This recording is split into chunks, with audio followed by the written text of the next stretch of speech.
TikTok is setting a 1 hour time limit for teens to get families talking about their digital habits. This is Common Sense Explains. Over the next few weeks, TikTok will be rolling out new features in an effort to keep teens from endlessly scrolling on the platform. Let's talk all about it with our editor-in-chief, Jill Murphy. Hi, Jill. Hi. So what is your first reaction to TikTok doing this? They are setting a 60-minute time limit on their platform. What are your thoughts? I think it's a great start. I think we all need time limits, but it is not a cure-all. And I think that it's important to underscore that for families, especially for kids that are on the platform. There are lots of ways that companies are creating different features for time management. And I think the intention behind these is really for the user to stop and think about what they're doing, or time to get off, or think about using their time for something else. But for kids that are in the middle of a jump scare video, who are waiting for the big laugh, their main focus, if time is up, is to get right back on and figure out a way to watch that content. These types of features are created for kids over 13 because that's the age that you need to be on these platforms. But we know that younger kids are on them. So when it comes to any kind of parental controls or any kind of control, that is whether it's mindfulness or any other skill that they're trying to encourage, those are skills that need to be trained. And so it always is going to come back to the parent and having parent involvement. And that's why Common Sense Media has been doing research into this space for at least 12 years now. What exactly do our research reports say about what kids are doing on these platforms? Obviously, screen time has gone up year over year, especially during the pandemic. We saw a substantial amount of growth for tweens and teens. Online video is where kids are, kids of all ages, all of us for that matter, not just kids. So YouTube and TikTok are mostly consuming the majority of time. So with trends going that direction and additional frustration from the parent audience, of course, these companies are looking for ways to potentially keep their customers, but also create some type of guideline to limit the amount of time someone is using their platform. But it is really not all about just the amount of time people are spending on these platforms. The social media space has changed so much over the past, just the past few years. There's so much emphasis on video, and especially teens consuming a lot of like influencer content. What are the concerns of them watching this kind of content for such extended periods of time?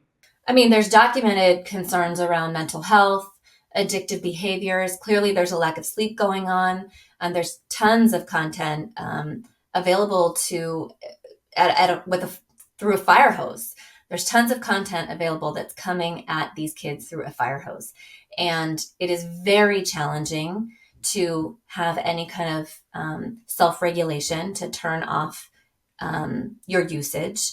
That's why something like any kind of control or prompt to move on from the platform is helpful, but it's one tool. The amount, not just the amount of content, but the type of content. This is user-generated content. It's like the new commercial. I'm always telling my own kids, these are like commercials. There's often something to buy. There's often something else to consume when you're looking at this content. And it's challenging. It's creating a lot of challenges for kids. It's also creating a lot of challenges for parents. So with that being said, there's so many concerns and even some lawsuits about social media's impact on kids' mental health. TikTok introduced these new features that they are hoping will get families to talk about the time spent on the app. But how exactly do these new features work? Let me explain. TikTok is setting a 60-minute time limit on screen time for users under 18, at which point a prompt will pop up in the app giving them the option to continue. For users under 13, a parent or guardian will have to enter a passcode every 30 minutes to give their kids additional screen time.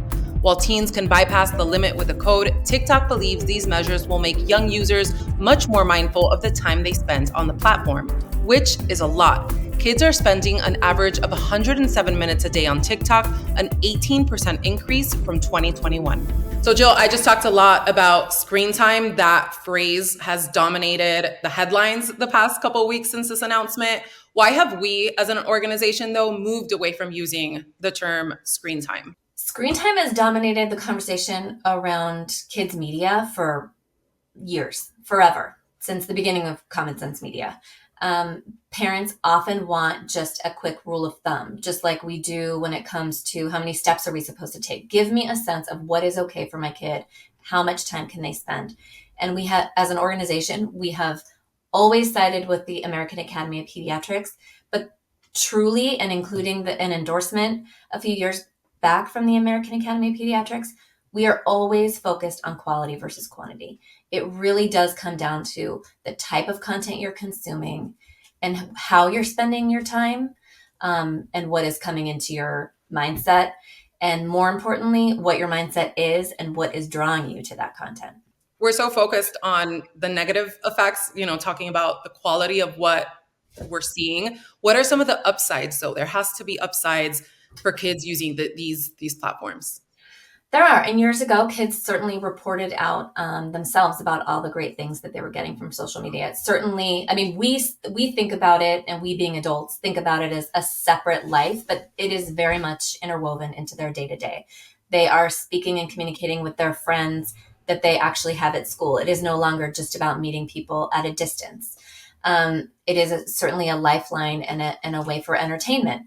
And there's plenty of great stuff that you can find on social media or any video platform. So I don't want to pretend that all the content is negative and bad. There's lots of opportunity to find a like-minded community. Kids that are dealing with mental health challenges might feel more comfortable in an environment where they don't know the people that they're talking to directly, and can feel like they can be a little bit more honest. There's tons of supportive, creative communities, and certainly exposures to new ideas and cultures. So then what's a good way for parents to set boundaries if they don't have a concrete number of what's the right time that their kids should be on these platforms? Like, what can they really do to set a healthy boundary? It's not unlike any other type of media. I mean, the challenge, I think, for most of us is the device itself, because you don't know necessarily if your kid is on TikTok or if they are watching a movie on another platform. So it really does always come back to making sure that you have some real clarity into what your kid is doing behind the screen, where they're spending their time. That's first and foremost. Familiarizing yourself with the various platforms. That doesn't just mean following your kid on a platform, which I also recommend, but it does mean get up, get in there, set a profile for yourself, get some friends on there, see how people interact with each other. There's no shortage of learning that can come from just getting involved right from the onset, and getting a sense of how people are engaging in a given platform. Once you have that language and understanding, it will arm you with the tools that you need to be able to openly communicate with your kid and not have them feel like they're talking to an alien. As far as boundaries and really setting limits, I think you have to back up and start to look at what's going on with your kid. It's really about thinking about the overall family dynamic, thinking about what they're dealing with, understanding what they're going through at school. If your child is kind of withdrawn and sitting in front of the TV all day, and then the next thing you know, they've been on their phone all night, that's not the fault of the social media platform. That's a challenge that your kid is dealing with, and it's time to directly engage with them and understand what's going on. Now, having all of this fall onto the laps of parents is incredibly challenging. I'm personally dealing with it right now, but it doesn't have to be. You're not going to get it perfect, but I just think keeping that conversation open, letting your kid come to you about what their challenges are, or just teeing up a question so they can talk to you openly about it. Reserving judgment, as hard as it is, and I'm going to take my own advice on that, and just letting them talk. You don't have to always just jump to, I need to set rules and I need to set boundaries. I think this is about having an ongoing understanding of what's going on, and then helping guide your values and your perspective on the way your kids are engaging, whether it's in social media or any other platform. I think that is great advice. I am going through it right now with my 7-year-old son, who is obsessed with Minecraft. So I really need to put into practice what you're saying and co-view with him, co-play with him, and just be much more mindful of the things that he's doing on his iPad. And we invite everyone to check out our media ratings and reviews to find some great content for your own families at commonsensemedia.org. Until next time.